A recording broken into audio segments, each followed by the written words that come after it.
ijambo ry'Imana uko riteye, uko ugenda umenya ukuri niko ugenda ubona ko ibintu byose wabwiwe byose ari ibinyoma.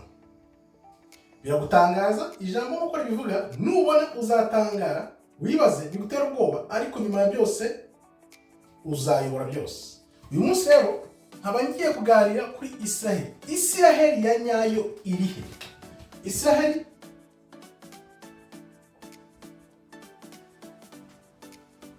ya Nyayo irihe? Ibi ni ibibazo ushobora kwibaza ugasanga koko bifite ishingiro. Iyo utangiye kwibaza ibibazo, ni gute iSiraheli ahiri nk'uko Bibiliya itubwira bambuka, wibuke bambuka, turi buhagere uko bambutse inyanja itukura, bambuka Imana yarababwiye ngo ikimenyetso nzabaha Yosuwa, Imana y'ikimenyetso Yosuwa imubwira ati ikimenyetso nzaguha, ibyatsi bizazaho urume ruza ku byatsi. Ni gute rero ahantu hari ubutayu, niba barambutse bakajya mu butayu, tuvuge wenda ko hashize imyaka ibihumbi byahindutse da, ariko wibaze ubutayu, mu butayu nta byatsi bihaba, ku buryo noneho ibyo byatsi bizajojoba amazi y'ibitonyanga ari kujya ku bibabi by'ibyatsi. Ni ukuvuga ngo ahantu bagendaga bambutse hari hatoshye, hari ibyatsi.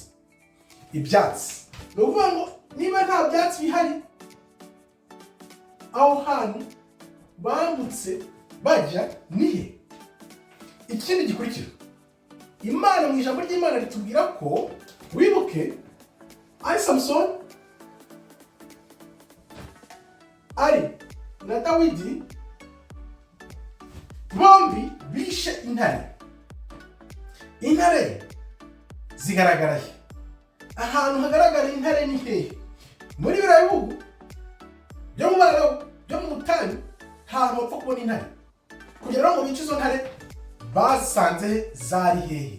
Urumva ko niba aho hantu banyuraga bambuka hari ibyatsi haratoshye, hashobora kuba hari nk'amashyamba, harimo ibyo bisimba byose, kandi ibisimba byose by'amoko yose byinshi byibereye muri Afurika. Niho rero iyo utangiye kugenda ubona Imana gufungura ubwenge gato, niba utangira kwibaza niba baranyuraga ahantu hari ibyatsi bigomba kuba bitoshye, kandi bakatubwira ko bagendaga bica ibisimba nk'intare n'ibyo byose, ibi bintu bihurira he na hariya bavuga ngo ni iSiraheli nihire? Urumva urabyibaza nyine, ugakomeza kugenda usoma kugira ngo umenye ubwenge, kuko ibi bintu ntabwo umuntu ari uzabyisobanura gusa. Ibi bintu hataje no kuboko kw'Imana gukomeye, ntabwo tuzabohorwa, ntituzabyisobanukirwa, kuko ibyo bakoze, wibuke bamaranye ubutware imyaka 2000. Ibyo 2000 by'imyaka bamaze bahindura ibintu ku buryo kugira ngo ubyisobanukirwe ni ubwenge bw'Imana gusa, kuboko kw'Imana kwagufasha, kuko ibyo bakoze kugira ngo babeshye umuntu, buri muntu wese agire n'aho asenga ibishushanyo. Urumva iryo yoza bwonko bakoze rirahambaye. Ariko uko ibihe bigenda byicuma, Imana iragenda igaragaza ukuri iminsi uko igenda ishira, kandi si kera Imana izashyira ukuri kose hanze, maze abantu batangare. Byongeye kandi muri Bibiliya dusoma ko umwami Salomo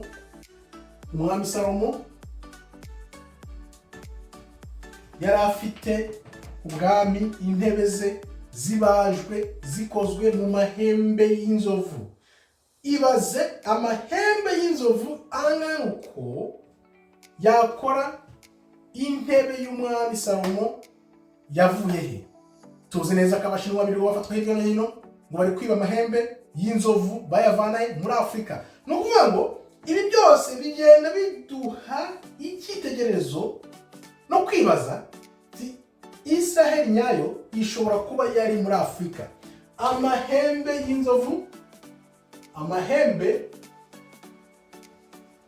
y'inzovu yakoze intebe y'ubwami ya Salomo. Urumva ko ibi byose iyo bishingiyeho urabyibaza cyane ikibazo. Ibyo byiza byo kuza mu kuri, urumva ko abantu benshi bamenya ukuri, bakamenya ukuri ari benshi, nuko nguko ikinyoma zamburwa intebe kikagenda n'inyombere, noneho ubwoko bw'Imana mpamubwira bukongera bukaza hejuru nanone. Kuko wibuke hari igihe nanjye njya avuga ni abantu ko bakomeye bafite ubutware imyaka 2, bizashoboka gute kugira ngo bavanwe ku butware? Ariko biroroshye, Imana yanyeretse ko byoroshye. Reba ukuntu byoroshye, ikintu kizabikubita hasi byose ni ukuri. Urumva ukuri ukuntu kumeze, iyo kumaze gucengera mu bantu benshi, byanze bikuze babo b'inyuma bose bahita bajya hasi, birikora ni nk'ubufindo. Ntiwamenye uko bigenda. Iyo uzi ukuri wahishwe, ikinyoma kiraha, ukabuza ukuri uri hano, none uko ukuri ukagenda gusakara mu bantu, niko kugenda kuzamuka gahoro gahoro, gufata esikariye kukazamuka, cya kinyoma kikagwa nk'ibuye riguye. Nuko bigenda, nuko bizagenda. Abantu benshi nimara gukanguka, Abanyafurika cyane bakumva ko bari mu bwoko bw'Imana. Umunsi Abanyafurika bazumva ko bari mu bwoko bw'Imana, bakabyishyiramo n'umutima wabo wose, ariko bakanabyumva n'ubwenge bwabo, icyo gihe bizaba birangiye. Nguko uko Babuloni izaba, bizaba birangiye. Nibwo bufindo Imana itubwira buzaba, uko Imana izakubita ikinyoma hasi, maze abantu benshi bagatangara, bakaza hanze barira bose. Yeremiya 16:19, ni koko twarazwe ikinyoma, abakurambere bacu baturaze ibinyoma. Yeremiya 16:19. Nta hantu na hamwe ujya wumva bayigisha, kuko bazi ko nyine niko kuri. Benshi mu minsi ije bazaza hanze bavuga bati ibi bintu ntitubyumva. Urebe ko kuva 2019 abantu bose batangiye kubaza ibibazo.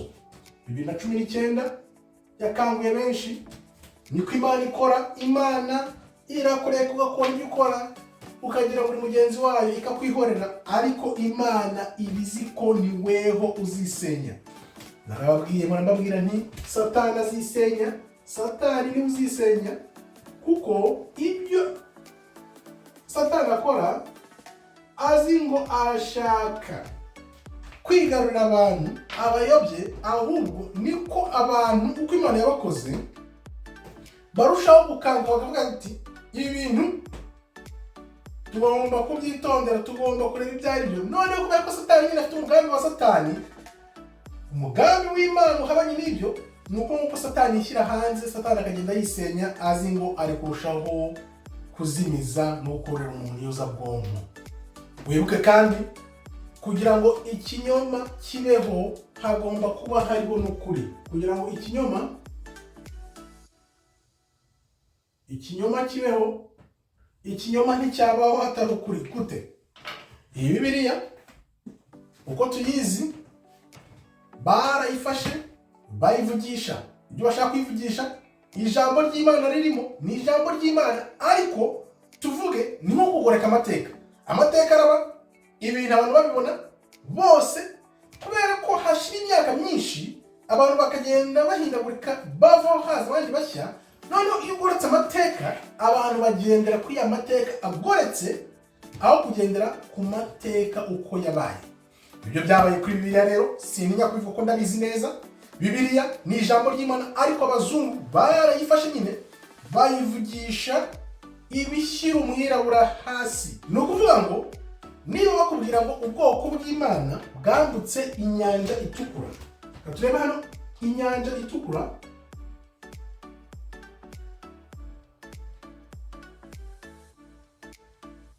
ubwoko bw'Imana bwarambutse inyanja itukura, ni ukuvuga buvuye muri Egiputa, bwambutse inyanja itukura, buhise bujya muri Arabia Saudite, bwahise bwinjira mu butayu.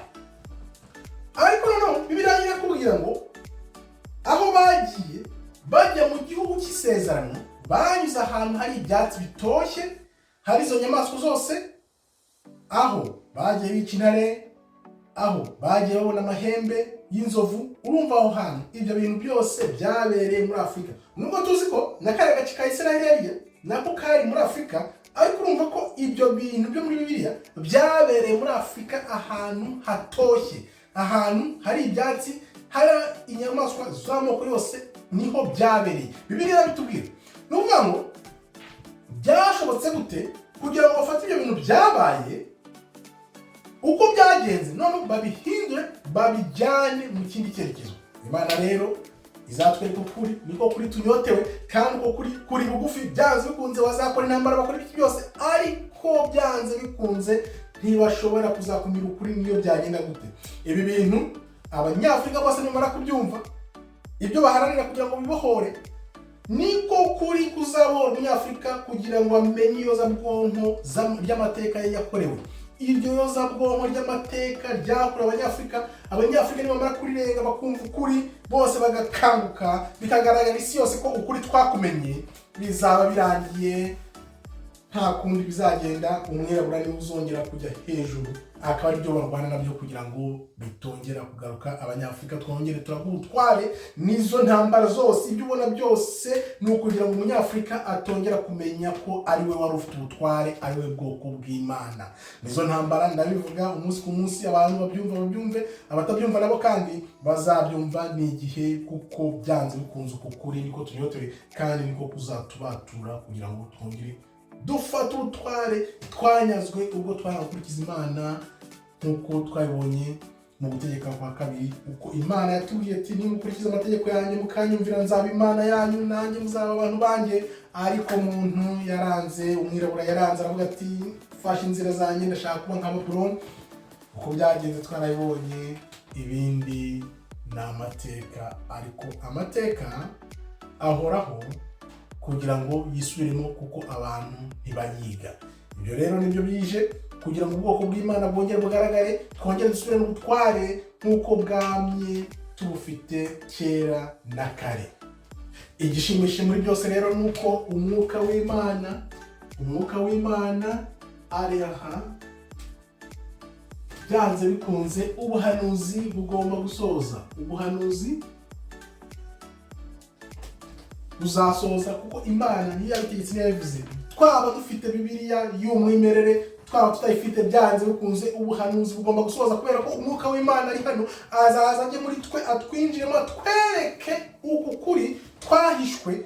Nuko nguko ikinyoma kizabura intebe kikava mu nzira, kuko umwuka w'Imana azi neza ko ubuhanuzi bugomba gusoza. Twaba dufite Bibiliya y'umwimerere uko ibisobanuro byari bimeze kera, twaba tutayifite, Imana yari izi ko bizabaho.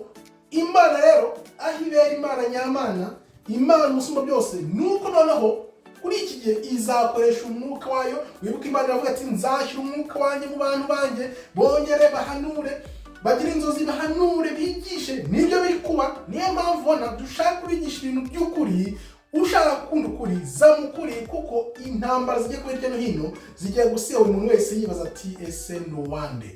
Uruwande, shaka ijambo ry'Imana, urimenye, uryibikeho, uryandike mu mutima wawe no mu bwenge bwawe, kuko ijambo ry'Imana umuntu rifite niwe uzacaho, niwe uzaba ufite ukuri, uzabera abandi urumuri. Ngwino rero nawe wiga ijambo ry'Imana kugira ngo uzabere benshi urumuri rw'Imana. Murakoze rero, Imana ikomeze ibarinde. Shalom, shalom, shalom.